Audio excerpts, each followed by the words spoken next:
ఒక రోజులో ఒక మేల్ పర్సన్ ఎన్నిసార్లు మాస్టర్బేట్ చేయొచ్చు? మాస్టర్బేషన్ కౌంట్ ఎన్నిసార్లు అనేది does size matter or does time matter? Nowadays probably even అమ్మాయిలు కూడా పెద్ద సైజ్ కావాలని అడుగుతున్నారేమో. కానీ ఈ సైజ్ అనేది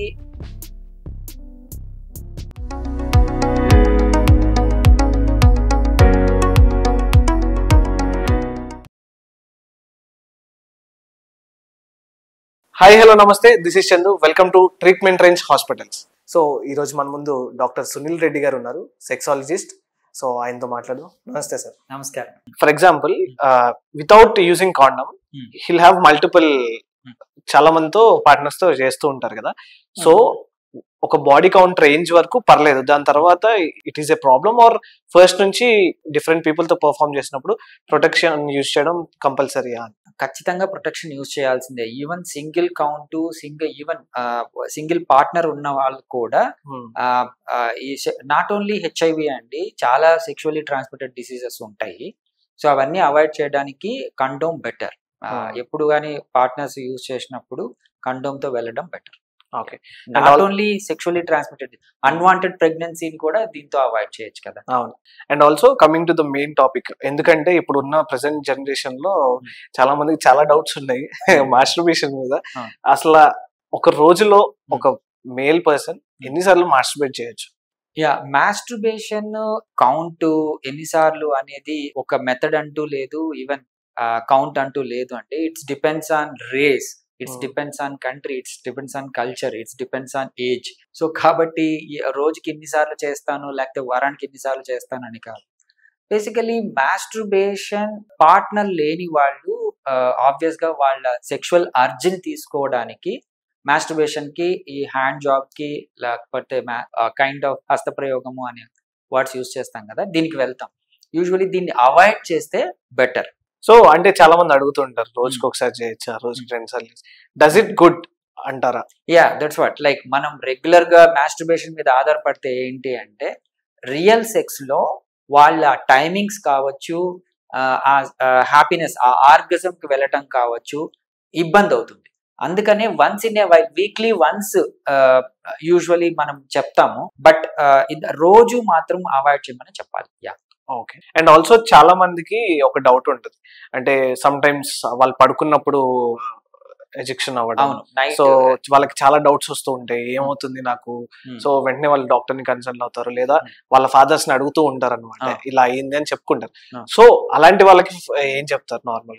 యూజువలీ నైట్ ఎరెక్షన్స్ కన్నా early morning erections are very common. ఎందుకంటే మన స్లీప్ లో 2 టైప్స్ ఆఫ్ స్లీప్స్ ఉంటాయి. ఒకటి REM sleep, NREM sleep.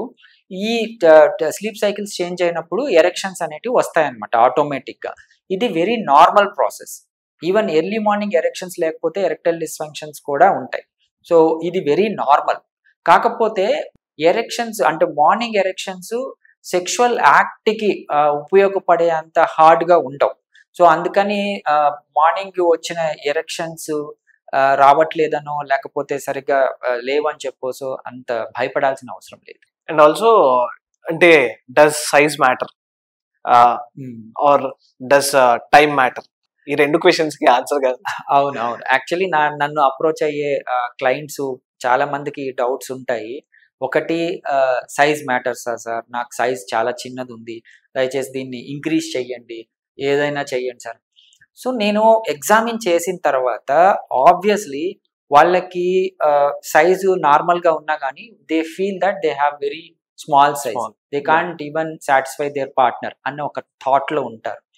నవే days probably even అమ్మాయిలు కూడా పెద్ద సైజ్ కావాలని అడుగుతున్నారేమో. That's the reason I'm getting more clients. కానీ ఈ సైజ్ అనేది నేను ముందుగా మాట్లాడినట్టు ఒక రేస్ను బట్టి, ఏజ్ను బట్టి మారుతుంది. సో యాక్చువల్లీ సెక్షువల్ యాక్ట్ లో ఆ సంతృప్తి, ఆ ఆర్గజం ని తీసుకురావడానికి సైజ్ కన్నా ఆ ప్లెజర్, వాళ్ళు ఇచ్చే pleasure important. So size not a matter అని చెప్పేసి ఈవెన్ గ్రీకు వీరుల్లో కూడా సైజ్ చిన్న ఉంటాయి, but they feel high pleasure in sexual health అనేసి అంటాము. కొంతమందికి నిజంగానే పాపం చిన్నవి ఉంటాయి, సో వాళ్ళకి ఇంజెక్షన్స్ ఇవ్వటము, పెనియల్ ఇంప్లాంట్స్ పెట్టటము, లేకపోతే కైండ్ ఆఫ్ కొద్దిగా ఈ షాక్ వేవ్ థెరపీ ఇవ్వడం ద్వారా కొద్దిగా సైజ్ న్యాచురల్ గా ఇంప్రూవ్ అయ్యి ఎటువంటి సైడ్ ఎఫెక్ట్స్ లేకుండా చేయటము జరుగుతుంది. Yes, size actually sexual importance కి కాదు, కానీ ప్లెజర్ ని ఇవ్వడానికి కొద్దిగా గొప్ప అది ఉపయోగపడుతుంది. Okay, and also time. ఈ టైం ఏంటి అంటే, టైం కూడా it depends on person to person. కొంతమంది త్వరగా అయిపోతుంది అంటారు, కొంతమంది ఎక్కువసేపు చేయగలను అంటాము. బేసికలీ 30 సెకండ్స్ కన్నా తక్కువ ఉంటే దాన్ని ప్రిమెచ్యూర్ ఎజాక్యులేషన్, శీఘ్ర స్ఖలనం అంటాం. So if they are not happy for a sexual health less than 30 seconds అంటే we consider it as a premature ejaculation. దానికి ట్రీట్మెంట్ తీసుకోవాల్సి వస్తుంది. కొన్ని మెథడ్స్ ఉంటాయి, అంటే స్టాప్ అండ్ గో మెథడ్ అని, స్క్వీజ్ మెథడ్ అని, కొన్ని కీగిల్స్ ఎక్సర్సైజెస్ ఈ సెక్షువల్ టైమింగ్ ని పెంచుతాయి. అంటే ప్రిమెచ్యూర్ కాకుండా మోర్ దెన్ 30 సెకండ్స్ చేస్తాయి. టైమింగ్ మరీ ఎక్కువ కావాలి అంటే మాత్రము it's depends on person to person. వాళ్ళు ఎవరైతే సెక్షువల్ యాక్ట్ లో పాల్గొంటారో ఇద్దరు పర్సన్స్ మీద ఆధారపడి ఉంటుంది.